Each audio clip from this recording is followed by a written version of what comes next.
Assalamualaikum and a very good day to Dr. Chin. Today I'll present my individual assignment HRM659 Industrial Relation Relative Current Issue based on 2 articles. We have given 2 articles, and the articles number 1 is relative to constructive dismissal. What should you do when your employer is trying to force you to resign? And the second article related to the effect of the soft skills on Gen Z's industrial relation in Malaysia. And this is article number 1, constructive dismissal in Malaysia, recent cases and legal implication. I found it from internet and the link is down below. So, issue based on the article. Issue number 1 is Ko Peng versus Galaxy Automation Sdn Bhd. I found 2 issues. So, this issue number 1, I highlight 3 main causes. Number 1, harassment in the workplace, which the employee was subjected to unwanted advances and lewd behavior from her branch manager. This created a hostile work environment, violating the implied duty of mutual trust and confidence. Number 2, breach of implied terms in employment contract. The implied term of mutual trust and confidence was breached by the superior misconduct. This breach justified the claim of constructive dismissal. So number 3, employer responsibilities. Even though the branch manager was the offender, the employer is ultimately responsible for the work environment and employee protection. The ruling shows that harassment can lead to reinstatement if the toxic source is removed. Number 2 issue is Nur Hazlina Kamarudin versus Nusa Petro Sdn Bhd. In this issue, I highlight also 3 main causes. Number 1 is employer's financial negligence. The employer failed to make salary payment and statutory deduction over a year-long period. This failure directly affects the employee's livelihood and legal rights. Number 2, breach of fundamental employment terms. Salary and statutory obligation are basic expectation in an employment contract.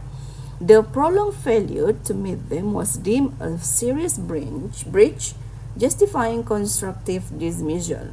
Number 3, employees attempt to resolve the issue. The employee tried to resolve the issue internally before resigning. This reflects that the resignation was not voluntary but due to intolerable working condition.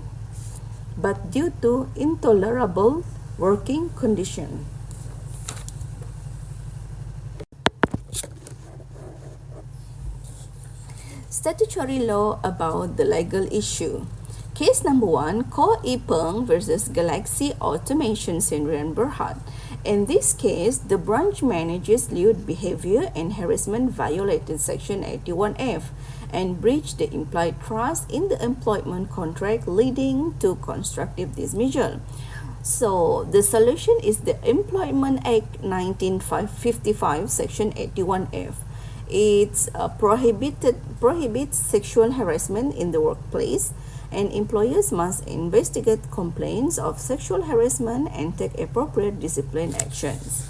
Case number 2, in Nur Hazlina's case, the employer's failure to pay wages and make statutory deductions was a breach of the EA 1955 and related act, making it a strong legal ground for constructive dismissal. So this law using the Employment Act 1955. Number 1, Section 19, wages must be paid no later than the 7th day after the last day of any wage period. And Section 22, employers are required to pay statutory deduction, example EPF, SOCSO on time. Section 24 deals with authorized and unauthorized deductions. APF Act 1991 and SOXO Act 1969. The employers must make statutory contribution on behalf of employees. Failure is an offense. And this is article number 2. The title is We Don't Want to Be Boss. I found from Star and the link is shown below. So issue based on article. The article discuss about the Gen Z's growing reluctance to pursue traditional middle management role, a trend described as conscious unbossing. The experts such as Dr. Syed Husman and Elman Mustafa Al-Bakri emphasized the need for the companies to adapt leadership models, promote project-based roles, and provide mentorship in skill-based development. So the key reasons include about the work-life balance, which Gen Z prioritize flexibility, purpose, and growth over hierarchical advancement. Changing values, they value influence and collaboration over titles and rigid structure. Number three key, management burdens.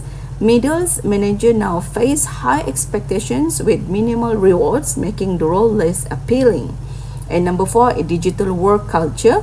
Remote tools and flatter hierarchies make traditional middle management seems obsolete. So the soft skill on Gen Z highlights in this article have 4. Number 1, communication and collaboration. Gen Z prefers direct communication with decision makers via digital tools like Zoom and Slack. They thrive in cross-functional teams, showing strong teamwork and adaptability.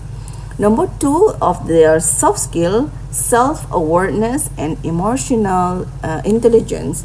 Their decision to avoid middle management isn't due to weakness but reflect emotional intelligence, understand their values, stress limits, and desire for balance. Number 3 soft skill, critical thinking and decision making. The choice to reject outdated hierarchy shows critical evaluation of traditional systems. They prefer purpose-driven roles where they can make meaningful contributions. And number 4 soft skill is leadership without authority. Gen Z exhibits influence based on leadership, taking initiative in projects and teams without formal titles. This reflects soft skills like initiative, responsibility, and strategic thinking. Based on this Article 2, the statutory law about the legal issue, number 1 is Employment Act 1955, Act 265. This is the main legislation governing employment in Malaysia. Relevance to the articles: regulated working hours, rest day, and condition of employment. Importance in Gen Z's demands for work-life balance. Companies must legally provide reasonable working condition, which ties into the Gen Z rejection of overburdened middle management role. Number 2 is also Industrial Relations Act 1967. The relevant is a Gen Z demand for autonomy and collaboration may influence how organization negotiate workplace practice and leadership structure with unions or employee groups, can be linked to restructuring management role in a way that respect both new and traditional work expectation. Number 3 is Occupational Safety and Health Act 1994, OSHA. A focus on ensuring safe and healthy working environments. So the relevant is Gen Z desire to avoid stress trap in middle management can be indirectly related to mental health and workplace stress, which is a growing area of focus under OSHA guidelines. Employers are responsible for managing psychological risks in the workplace. The comparison and contrast. The common goal, both articles advocate for better, fairer, and more adaptive working environments that meets the needs of modern employees. The Employment Act 1955 needs for a solution related article because it provides the legal framework that governs employer or employee relationship in Malaysia, ensuring minimum employment standards, protection against unfair treatment, and legal avenue for dispute resolution. Number 2 is focus on labor law amendment. So the Employment Act 1955 ensure fair treatment and legal protection for the employees in Article 1 and sets the legal boundaries within which organization changes in Article 2 must take place. It serves as the legal backbone that both articles depends on one explicitly, the other structurally. Number 3 is advocacy for worker protection. So in the Article 1, worker must be protected through legal mechanisms that ensure fair treatment. An employer must be held accountable for breaching employment rights. Article number 2, workers, especially the younger generation, should be protected from outdated, high-pressure work structure and supported environment that value mental health, innovation, and flexibility. So in conclusion, both articles discuss how the connection between an employer and the employee is changing and how the condition and structure of the workplace affect on employees' choices, especially when it comes to job roles and expectation. The main law used in these two articles is the Employment Act 1955, which serve as a solution-related articles because it provides the legal framework that govern employer-employee relationships in Malaysia, ensuring minimum employment standards, protection against unfair treatments, and legal avenue for dispute resolution. Both articles reflect employer dissatisfaction with traditional workplace role or condition. Both articles reflect employee dissatisfaction with traditional workplace role or conditions and highlight the need for employer to adapt either to avoid legal consequences in Article 1 or to retain and motivate talent at the article number 2. Thank you very much.